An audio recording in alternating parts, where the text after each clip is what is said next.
Hello, everyone. I hope you're ready to find out what happens next with Jack and Annie. They just got to Texas and they just found out it was September 8th, which was the day a hurricane hit where they are. So, chapter 3 is called Seek High Ground. It doesn't look like a day for a huge disaster, said Annie. Outside the cafe, people were clinging to their wind-blown umbrellas, but no one, looked scared. Some even laughed as a man chased his cowboy hat down the sidewalk. At the cafe counter, a policewoman was eating a sandwich and joking with the waitress. He didn't seem worried. No one seemed worried. Customers were cheerfully chatting with each other or reading newspapers.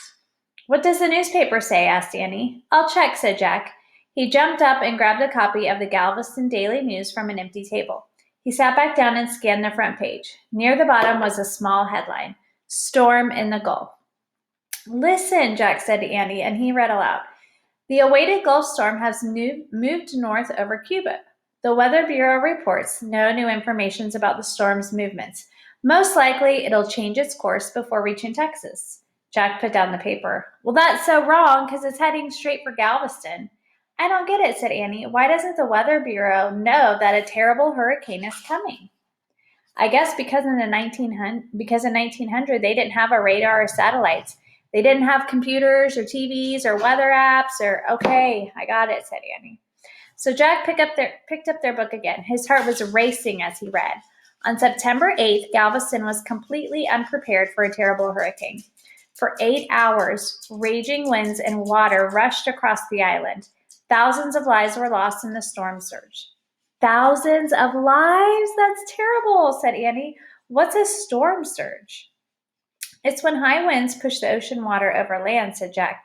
He kept reading. Seawater from both the Gulf and the bay covered the whole island. Those who fled to higher ground had a better chance of surviving.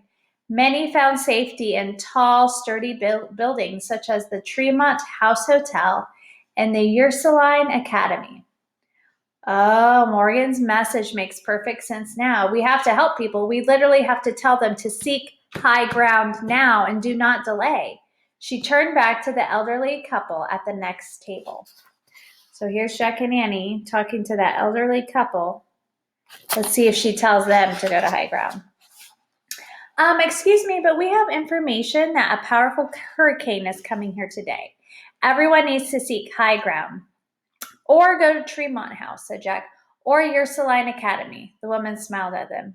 Oh, you're so sweet and wanting to help everyone. We're expecting a bad storm, but it's not going to be a hurricane, she said. She's right, the man said, and we're used to bad storms here. That's why many of our houses are raised up on pillars. It keeps the floodwaters from coming in. Jack just nodded. Okay, thanks, he said. He didn't know what else to do. He couldn't show them a book from the future. Jack, we've got to tell someone in charge, said Annie. How about that policeman? He should be able to warn everyone. Okay, said Jack.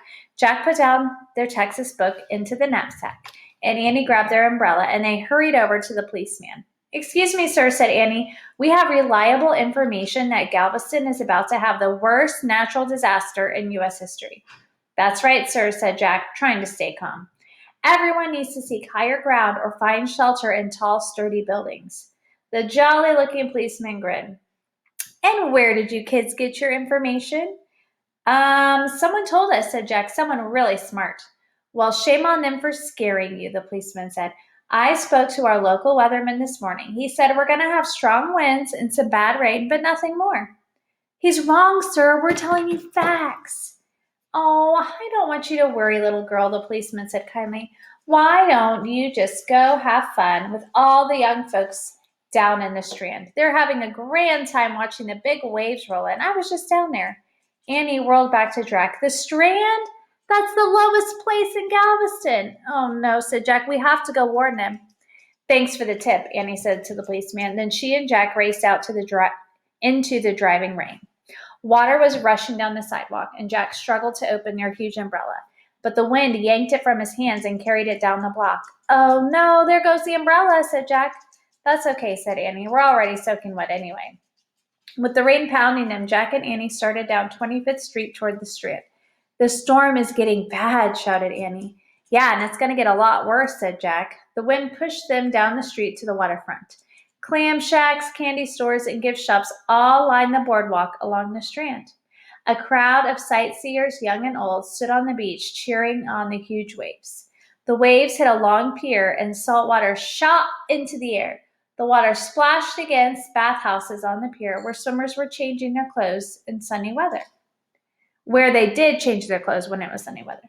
Annie and Jack dashed across the Strand to the beach. "Listen, everyone," shouted Annie. "You're all in danger. A huge storm surge is coming. Leave the beach. Run to high ground. Now, now. Uptown," yelled Annie. "Go uptown."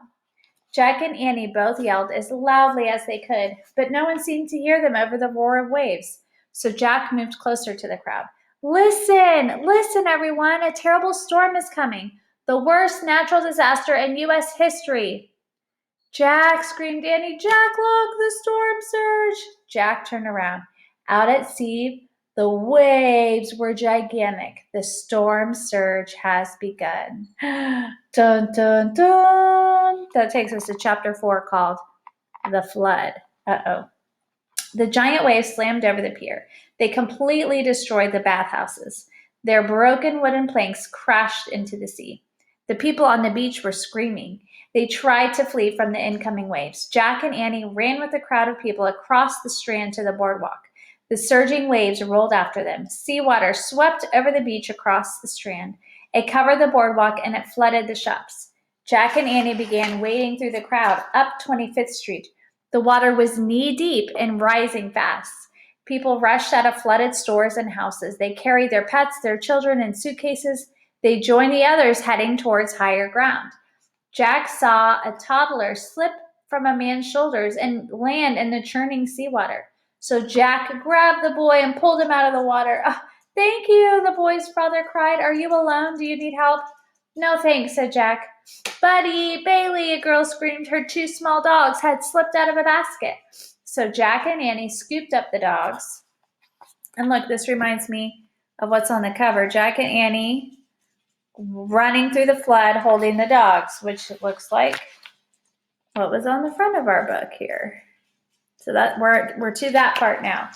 So Jack and Annie scooped up the dogs before the water could sweep them away, and they carried the dogs back to the girl. "Thank you," she cried as they handed her the trembling dogs. "Help!" someone yelled. An old man was clinging to a lamppost, fighting the wind. Jack and Annie each put an arm around him. He pointed to a young woman, and Jack and Annie helped him wade through the water to get to her. "Thank you," the woman yelled. "Do you need help?" "We're fine," said Annie. Jack and Annie forged on through the wind, the rain, and the rising seawater, helping anyone they could. Roof shingles and tiles were flying off houses. Shutters flew off the windows. A fierce gust of wind knocked Jack and Annie over, and they fell into the floodwater. They struggled to get back on their feet, and they fell again, and they got up again. They used all their strength to keep moving. The street was like a river now. The seawater was above their waist. You know, when you put your hands on your hips, that's your waist. So the seawater was above it. And it was still rising. "Avenue L," shouted Jack, pointing to a sign. "That's where the treehouse is. It's a safe place to be for now." "Okay," said Annie. "We can climb up and figure out how to be more helpful." As others kept moving up 25th Street, Jack and Annie turned onto Avenue L. The avenue was flooded too. They pushed past barrels, boards, and branches. Wreckage was floating everywhere. "There's the fence," said Annie. The top of the iron fence barely showed above the floodwater. The blue house was still standing, and the tree house was still in the oak tree. Jack and Annie hauled themselves over the iron fence, and they swam toward the oak tree. They grabbed the low branches and clung to them. Jack looked around. The rope ladder was missing. Uh-oh. "It's up there," said Annie. The wind had blown the ladder over a branch, but it was much too high to reach. So Jack and Annie clung to the tree, and then lightning flashed in the sky. Thunder boomed. More wreckage floated past them. Shingles, shutters, and pieces of fence. A big wooden door crashed into the tree trunk, barely missing Jack and Annie. "We've got to get away from here," yelled Jack, "before we get hit by lightning or before something crushes us." "Look, someone's waving," cried Annie from the porch of the blue house. A tall, thin woman was calling to them from her dry porch. The woman held up a coil of rope, and she beckoned to Jack and Annie, and she shouted, but Jack couldn't understand her words. "I think she wants to help us," said Annie. She waved back to the woman, and the woman threw out a rope to them. The end floated in the water near the oak tree. So Annie plunged into the floodwaters. Look at this picture. Here's the woman on the porch throwing the rope out. And Jack and Annie are trying to catch it. Look how much the road has flooded. It's up to their, like almost to their necks now. So Annie plunged into the floodwaters and Jack followed. They both grabbed the rope. The water was up to their necks now. They held the rope tightly to keep them from being swept away by the current. The woman pulled the rope toward the house. Hanging on to the rope, Jack and Annie slowly plowed through the water.